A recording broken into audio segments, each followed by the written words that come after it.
Good morning, good afternoon, and good evening. Today, we're going to be talking about the silent crisis in leadership. Why traditional well-being programs, well, they're failing. Not have failed, they are failing. Because today, in our boardrooms, in hotel lobbies, and in restaurants, there's a quiet crisis that's crept in underneath the radar, and it's quieter and not as noticeable immediately as an economic downturn or lack of clients walking through your door or policy shifts or a technical disruption like what we're having with AI now. There's a human issue here, and it's costing companies more than you may realize.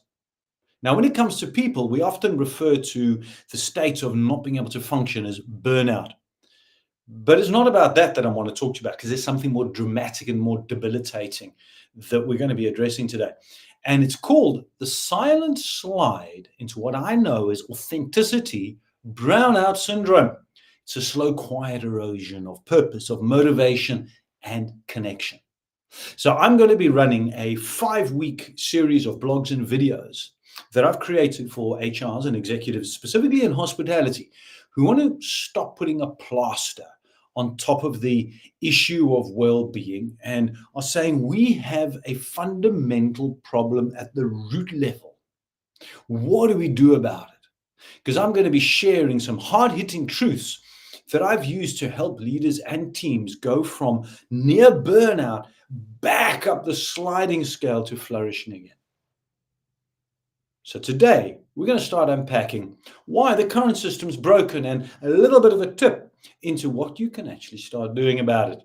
So my name is Tim Wagner, and I'm here every Monday at 1 o'clock for a live lunch and learn. It's a 15-minute snapshot for you on a specific subject matter that if you find valuable to yourself personally and your team, let's connect. You'll find all the details down below there in the chats or the comment section for this. Now, I'm the founder and CEO of the Professional Pointer Coaching Company, and we help HR managers and executives in the hospitality industry to protect their top performers from burnout and emotional exhaustion so that not only you, but your team can flourish as authentic leaders.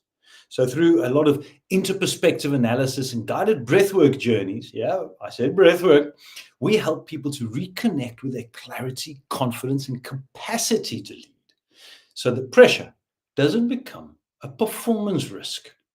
So I'm known as a high-performing speaker and also as a breathwork alchemist. Because when I'm talking to my groups or in clients or in coaching, I use breathwork as a core catalyst to create an emotional change of state inside people, getting out of your heads and into your heart and getting more clarity and peace. But more on that for another time. So every Monday, I'm here live on Facebook, LinkedIn, and YouTube.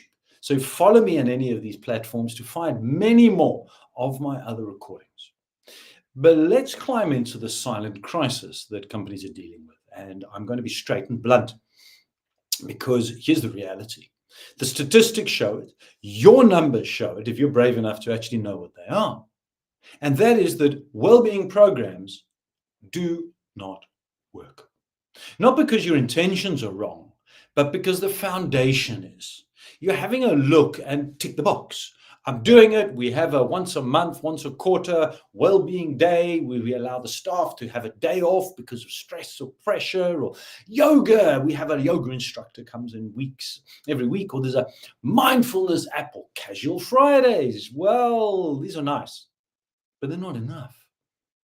They're surface level, trying to smooth over a deep misalignment that goes often to the root of the company's culture.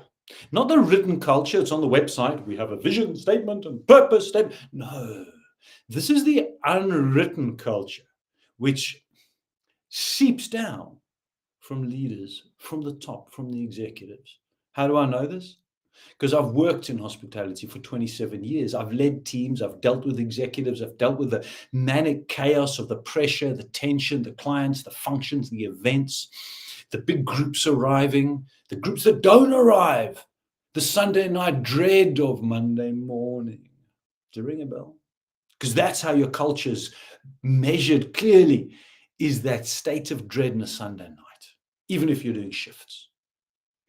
I've also hit the wall and left due to near burnout. So now, over the years of working with high functioning leaders and teams, I've come to understand that there's a lot more to this than just the surface level. Right, we need to have a well-being program, or let's look at psychological safety in the team. This is where I've created the well-being curve. It's a simple but powerful way to track where leaders are from being fully flourishing and high functioning and connected to a higher source and energized and really connecting with the customers and the team and the staff and the whole business ethos. That's flourishing. But how many people in your team are actually there, or are most of them sliding towards burnout? Most staff sit somewhere in between. And I didn't know what this was for many years until I read an article by Professor Kibler not too long ago, where he described a state of brownout. This is where your team are functioning, but they're not fulfilled. So what is this brownout state? Brownout is the precursor to burnout. So burnout, flatten your back, not getting out from under the duvet, no emotion. People say you've got depression, you have no energy to argue. That's burnt out, done. But brownout is where you're still turning up, but you're running on empty. It's a slow leak of this energy and this identity and your motivation. You're still turning up, producing the goods. But the lights are dimming. The connection to your purpose is weak. You feel lost as an individual. You sort of can't often explain it. And in leadership, it's a highly dangerous and toxic place to be. Very negative. Perhaps you've noticed how negativity can spread so easily through a department or a team. What is run from a manager, the leader, being in a state of brownout and only seeing negative. Because the reality is, in a state of brownout, you often don't know you're there. You don't know what's going on around you. You have no physical, mental capacity to see positive or neutral. You can only see negative. It's how we've been designed in a state of fear, fight, flight, which is that activation of the sympathetic nervous system. So why does this matter to you? Well, if you're in HR or in the executives or a department manager or GM, and you've got high performance, but you're wondering why they're not as inspired as they used to be. You seem to think that they're just coping, but you often have to just ride their coattails all the time. You're putting these well-being practices, and you've got a salad bar and the buffet for the staff canteen. No, more than that. Where well-being has become transactional, not transformational. Where you've created space for leaders to really connect, but they're not able to. The question is, what culture are you embodying? What culture are you putting into place that your team follow? Because after all, as we've heard many times before in all leadership development coaching, it's not what you say, it's what you do.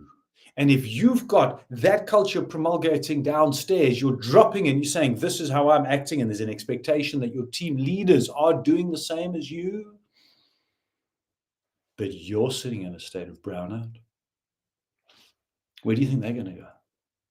Because you can't develop people who are drowning in a disconnection. You can't build leadership teams where they're exhausted. And if you definitely can't create cultures of care when people struggle with change because they're burning out themselves, there's a gap. The gap between what you're actually implying and what you really want them to do and what they're actually doing.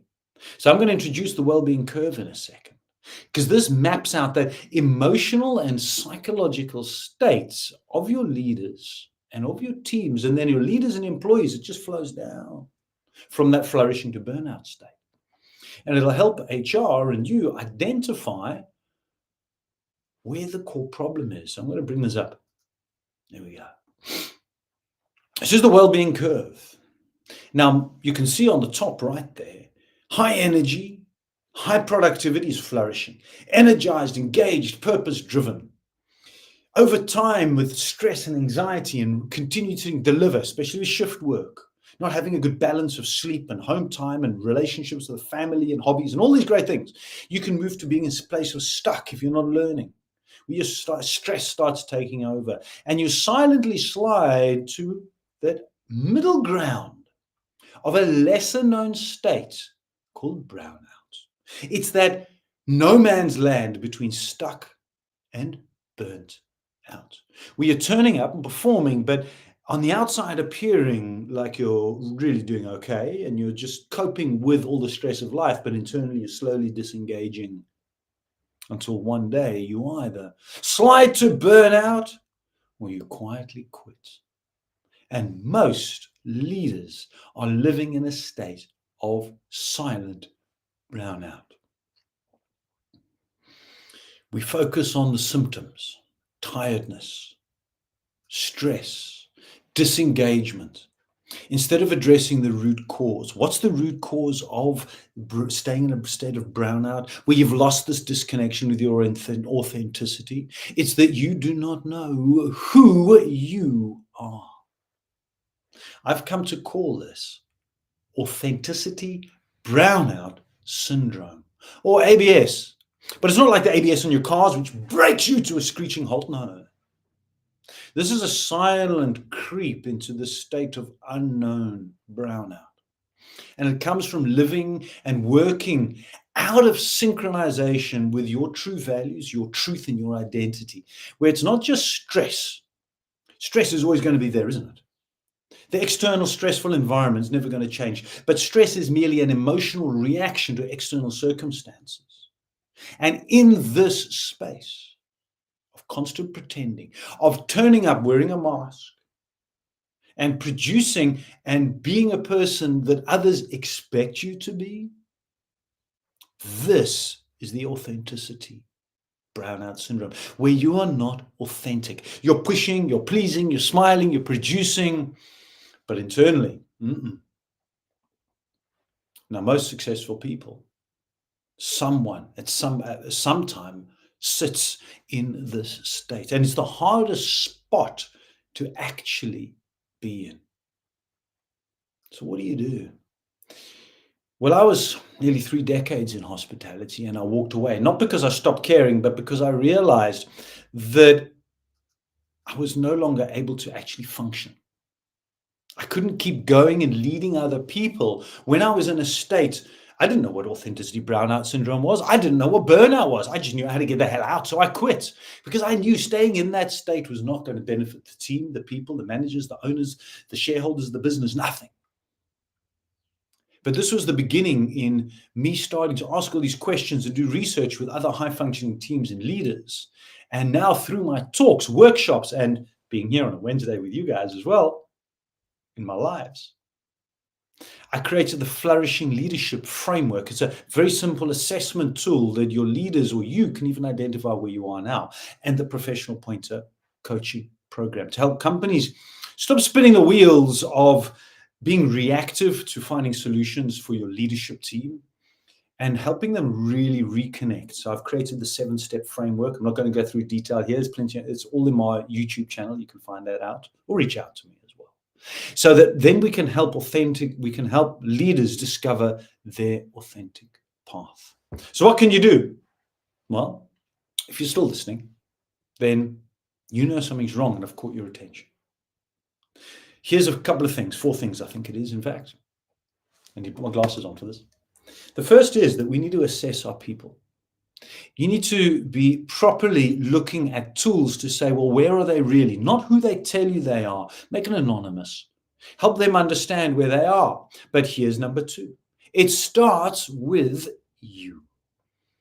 If you are in a state of brownout, but maybe you don't know, perhaps you recognize a few of the signs that I've mentioned already, which was a description of me.